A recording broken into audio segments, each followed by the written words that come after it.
Bonjour, bonjour. Alors me revoici avec un nouveau podcast de lecture qui va être peut-être un petit peu plus long cette fois parce que je vous présente pas 3 mais 4 livres avec cette fois-ci des histoires de voyage, des livres qui vous font voyager. Alors je vais commencer par Passenger de Alexandra Bracken aux éditions Le Livre de Poche Jeunesse.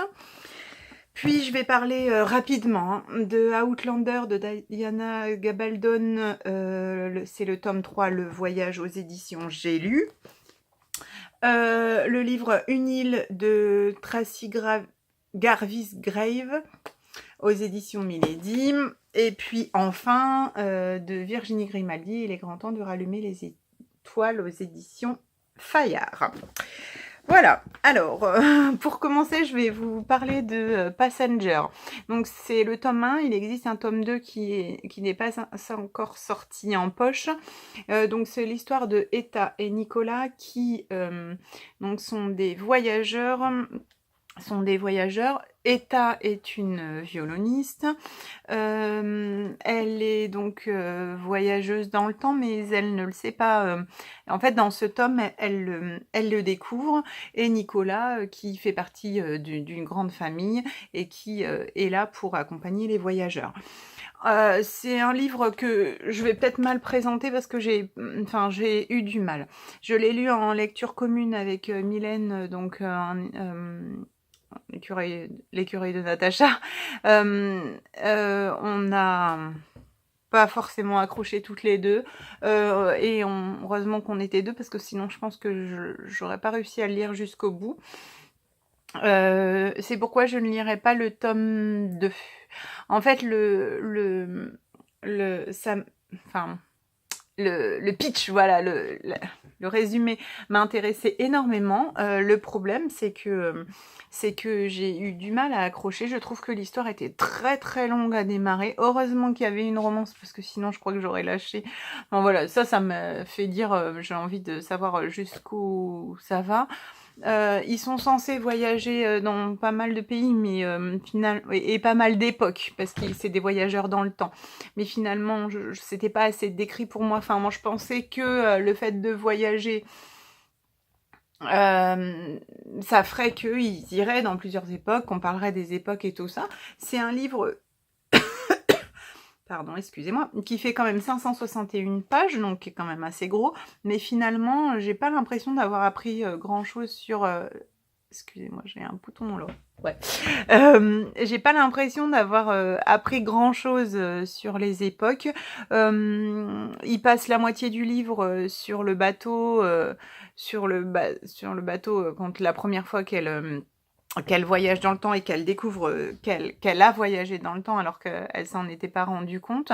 Le livre finit même pas parce que en fait c'est l'histoire d'une quête et si on lit le premier tome, et ben la quête elle est même pas finie. Enfin, voilà, j'ai été quand même assez déçue. Au final, si on veut connaître l'histoire, il faut lire le tome 2. Ben moi je lirai pas le tome 2, c'est-à-dire que j'ai même pas accroché, j'ai même pas eu envie de lire l'histoire. Si vous l'avez lu, dites-moi ce que vous en avez pensé. Si vous avez beaucoup aimé, dites-moi pourquoi.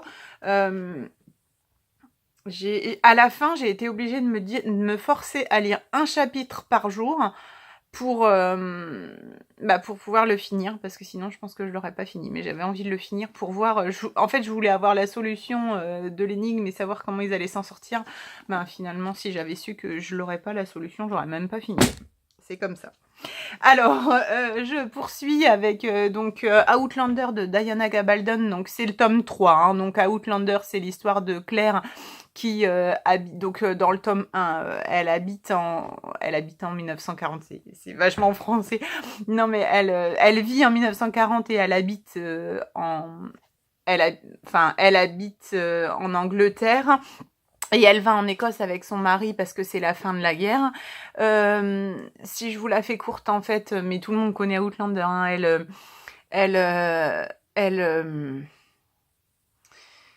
comment dire, elle découvre un dolmen des runes, des dolmens, on va dire, hein, comme Stone Age un peu. Hein. Et donc elle passe à travers les pierres et elle arrive 200 ans plus tôt. En Écosse, donc au même endroit, et elle rencontre lui, donc Jamie Fraser, et elle va avoir toute une histoire avec. Le tome 3, c'est l'histoire donc du voyage, donc pour pas spoiler, c'est compliqué d'expliquer sans spoiler. C'est 20 ans plus tard. Elle est repartie dans son pays et dans ce tome-là, elle va revenir à l'époque de Jamie et re-rencontrer Jamie et refaire des histoires. Et donc, je l'ai mis dans ce podcast-là qui parle de voyage parce qu'ils vont aller ils vont faire un voyage, aller dans le Nouveau Monde. Voilà, bon, j'ai bien aimé, mais c'est pas mon coup de cœur. On va dire que j'ai mieux aimé que le 2, mais moins aimé que le 1. Mais en fait, je vais les lire tous. Ce qui s'est passé, c'est que j'avais vraiment beaucoup aimé, peut-être pas adoré, mais j'avais vraiment beaucoup aimé le 1, donc je les ai tous achetés. Et le 2, quand j'ai lu le 2, je me suis dit, oh là là, j'ai plus envie de lire les autres, ça m'avait pas du tout plu. Le problème, c'est que, voilà, c'est des gros tomes, hein. Il y a plus de 1000 pages. Celui-là, il fait 1060 pages ou 1020 pages. Du coup, voilà, je les ai quand même achetés 17 ou 18 euros. Maintenant que je les ai, je vais les lire.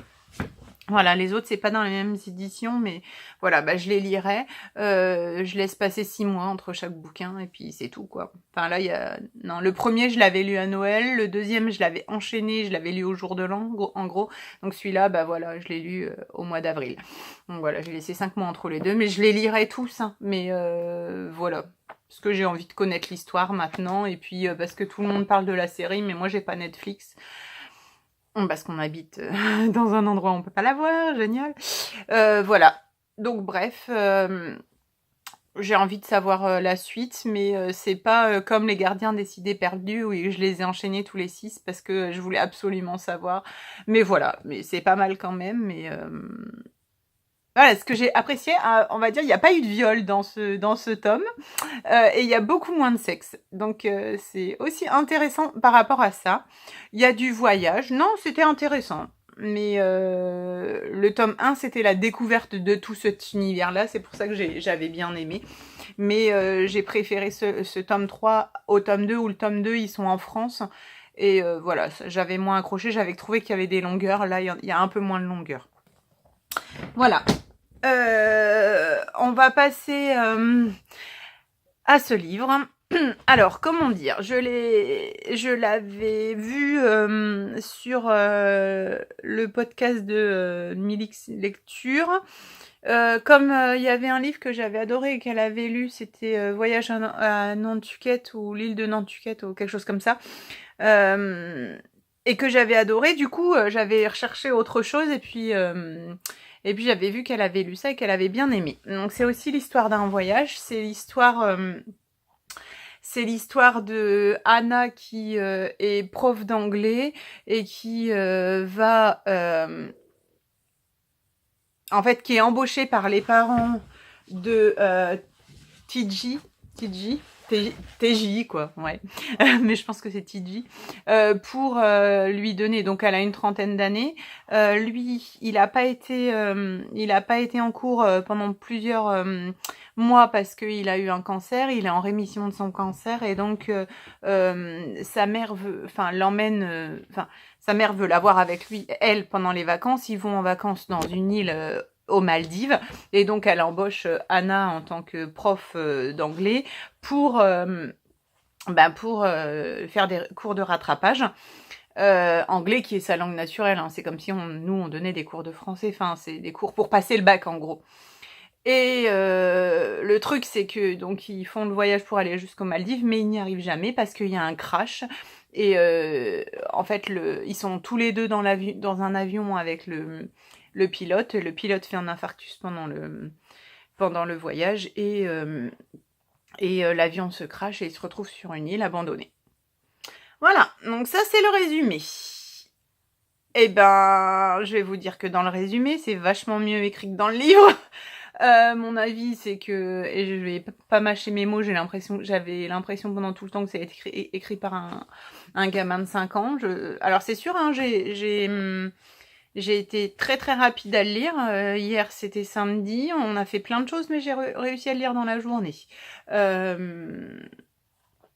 je trouve que c'est pas du tout d'un niveau littéraire intéressant, voilà. Si je dis, le lendemain matin, t'es dit à tailler en pointe l'extrémité de 2 longs bâtons à l'aide d'un couteau, t'es prête à aller harponner des poissons, a-t-il lancé? Et comment? Une fois au bord de l'eau, il s'est agenouillé pour ramasser quelque chose. Ça doit être à toi, a-t-il déclaré en me tendant une ballerine bleu foncé. Enfin voilà. Excusez-moi, c'est comme ça dans tout le livre. J'avais l'impression de lire une histoire à mes enfants. Enfin voilà, j'ai pas du tout accroché. Le pitch est hyper intéressant, sauf que les personnages auraient pu être fouillés. Je sais pas quand on se retrouve...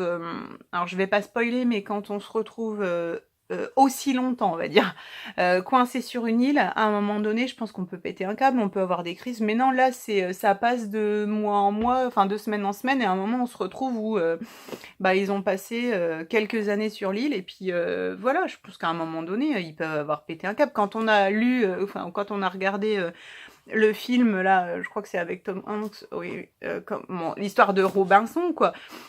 Mais ou même quand on a lu Robinson ou Vendredi la vie sauvage, là, franchement, ça n'a rien à voir. Là, on connaît pas l'humeur des personnages.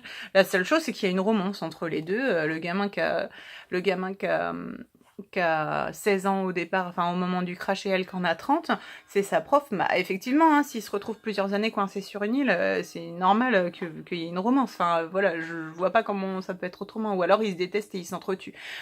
Bref, je trouvais que c'était dommage, qu'il y avait beaucoup à exploiter et que ça n'a pas été fait, donc c'était pas du tout un coup de cœur, c'était une lecture à lire sur la plage et point d'autre. J'ai juste envie de découper parce que vraiment j'avais adoré la couverture et je l'ai lu uniquement parce que ça me plaisait, la couverture. Voilà, j'avais besoin de voyage, besoin que ça me fasse rêver, les Maldives, tout ça. Je trouvais que c'était intéressant. Et ben... il y avait que la couverture qui était intéressante, puis le beach, parce que le beach... mais en plus, ils disent... Enfin... ça commence, ils sont direct dans le voyage, on voit pas tout ce qu'il y a eu avant sur le cancer, enfin... bref. Bon, voilà, vous le sentez, j'ai pas été emballée, c'est tout, ça arrive, c'est comme ça. Mais je vais rattraper... l'histoire, donc pour finir sur la série des voyages, avec le livre de Virginie Grimaldi, Il est grand temps de rallumer les étoiles aux éditions Fayard. J'ai tenu 2 semaines, waouh, oh, c'est formidable, hein, j'ai tenu 2 semaines avant de l'acheter. Voilà, super. Bon, il est vraiment chouette. Je suis dégoûtée, mon gamin il s'est assis dessus, ça m'a tordu. Là. Bon, bref.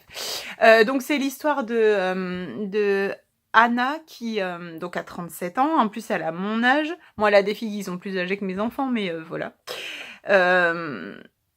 Déjà, en plus, je suis Virginie Grimaldi sur Instagram et j'adore ses posts. Ils sont vraiment toujours géniaux. J'ai lu tous ses livres. Enfin, voilà, j'adore. Celui-là, il déroge pas à la règle. Par contre, Virginie, si tu me regardes, mais je sais que tu me regardes pas, mais bon, j'ai le droit de le dire quand même, si tu pouvais faire un livre qui fait au moins le triple de pages la dernière fois, parce que moi je l'ai lu, j'ai dû le commencer le dimanche à 14h et je l'ai fini le dimanche à 20h.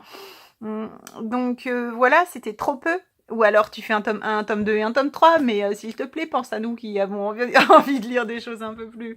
Enfin voilà, non mais bon. Je plaisante, c'est pas un reproche, hein, c'est juste un goût de trop peu. Voilà, quand on adore des livres, et ben, moi j'avais pas envie de lâcher les personnages. Donc je disais, donc Anna qui a 37 ans, qui a 2 filles, Chloé 17 ans et Lily 12 ans. Ce que j'ai adoré, moi qui ai lu tous ces livres, c'est qu'on retrouve des personnages d'anciens livres. Donc Marine et Greg, j'ai trouvé ça super hein, de les revoir, de les rencontrer, ça c'était super. Deuxième chose, j'ai bien aimé parce que c'était un voyage. Dernière chose, et un truc que j'ai adoré, c'est la fin. Enfin, la fin, c'est dans le dernier chapitre que tu comprends toute l'histoire. Enfin, tu comprends enfin, en fait, tu changes ta vision de l'histoire. Dire que si tu t'arrêtes avant le dernier chapitre, t'as compris une histoire, et si tu lis le dernier chapitre, bah, ça te change toute ta vision de l'histoire. Ça, c'est super.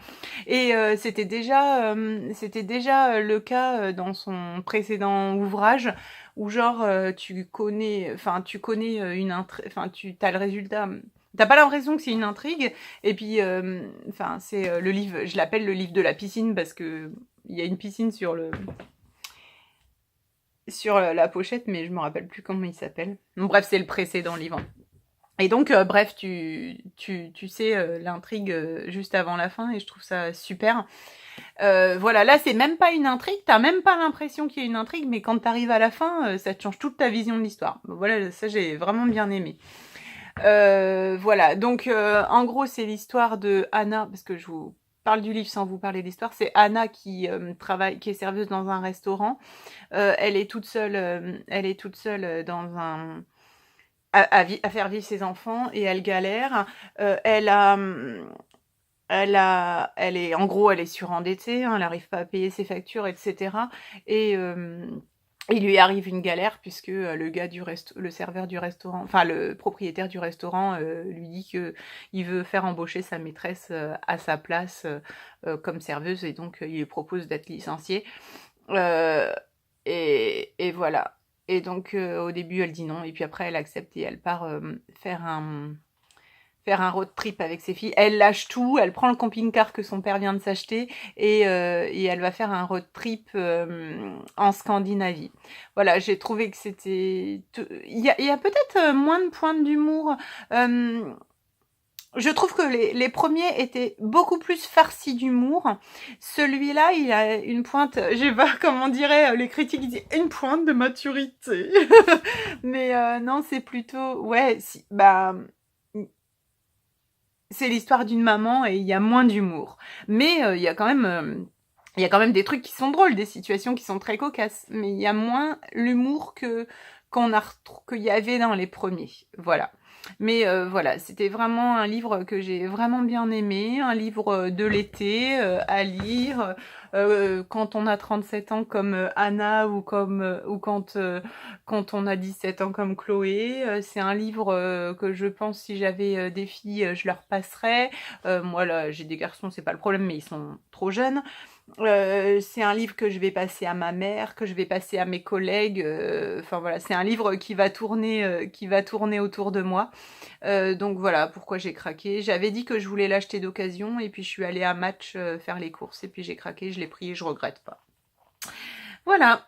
Bah finalement, comme les autres, j'étais pas super emballée, j'ai été assez vite à vous les présenter, mais s'il y en avait un à retenir sur les 4, c'est celui-là. Retenez-le et achetez-le. Voilà, ça fait du bien pour l'été. Je vous souhaite du coup un bel été, et puis je vous dis à bientôt.